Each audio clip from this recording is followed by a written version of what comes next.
Yes, we're live. Fantastic. All right. Hello, everybody. My name is David Bach. I'm a professor at Yale School of Management. I'm here with Emily Bazelon, staff writer for the New York Times and the Truman Capote Fellow at Yale Law School. And Emily, we just had a conversation with about 40 MBA students in 20 different countries trying to make sense of Trump. So did you enlighten them? Did you explain? Did you lay it all out? What has happened in this country? I don't know if I enlightened them, but they had great questions, and I think a couple of things struck me about the conversation. One was their acute sense of how America's image is changing abroad, and what to make of that, and that even in a country like China, which has been skeptical of U.S. power and wants to have its own sense of authority and power internationally, there's some concern about the United States being a destabilizing force. And you went at length to explain that what is happening isn't just looking, or what propelled Trump to victory isn't just sort of looking narrowly at economic hardship, even though there are, worrying indicators in terms of growing inequality and flat wages and all of that. It's sort of this sense of insecurity, economic insecurity, cultural insecurity that you think played an important role in enabling Trump to pull off this offset victory. Is that right? I do think that's true. I mean, I think the forces of growing inequality are real in the United States, and yet when you look at the profiles of Trump voters, they are not people who are really being left behind in a material sense. They are more people who feel like they are losing their centrality or their hegemony in America. And that has as much to do with cultural forces as it does with economic forces. One thing that has leaped out at me from my own reporting when I've been interviewing Trump supporters is how much they feel like there is this elite that somehow Trump, it's not a class or kind of wealth-based measure, because otherwise Trump, but he's on their side against these kind of forces, which include the celebrities who campaigned for Hillary Clinton, which include, all the people who seem to be thriving in big American cities. There's an alienation from those forces and an alienation from internationalism that is really striking. So it's the celebrities, it's the CEOs, it's the faculties at major universities, it's this anti-elitism. And one of the things that we're trying to do in this course is to look at parallels and differences with sort of surprising political developments elsewhere in the world, Brexit being the one that we've made the most obvious comparisons to. And there, of course, the postmortem was very much about a rejection of the elites. There was this famous line by Michael Gove about, the British people are sick and tired of experts. So what is behind this anti-elitism? And it sort of seems surprising that that is popping up in different parts in the world, in countries that have long benefited from having the best scientists and, forward-looking CEOs and amazingly influential writers.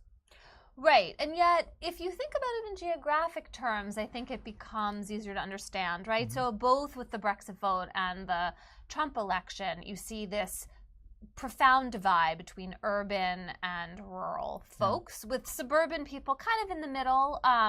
But this real sense that if you are a rural American, especially a white American, that you're not benefiting from the gains of, the best scientists in the world. That's not making your life better. And in fact, it's maybe giving prominence to things like climate change that you wish weren't happening and prefer to believe are not happening. So I think that sense of doubt, so alienation, but also just real doubt about what good is this doing you, and why should you listen to these people, and that, particularly in the United States, has been coupled with this just real antipathy toward the federal government. Right, in particular, this sort of divide, urban-rural divide, this sort of cosmopolitan versus who knows what is on the other side, not necessarily nativist, but certainly less sort of globally inclined, seems to be pronounced, and it seems to be happening in lots of countries. Of course, in the global network, we're connecting MBA students from these top business schools. Those business schools are in London and Singapore and Hong Kong, right? Precisely the kind of places that are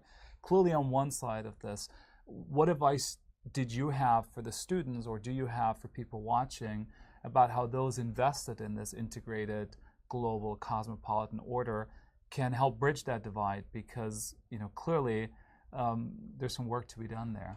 Right. I mean, so it seems to me that there's just amazing momentum behind those world forces, and that it has youth on its side. Maybe the most important advantage of all, that if you look at if the votes of Brexit and the American election along age brackets, you see that young people are not on the side of insularity and kind of reverting. They're very much wanting to open their countries and economies and worldviews.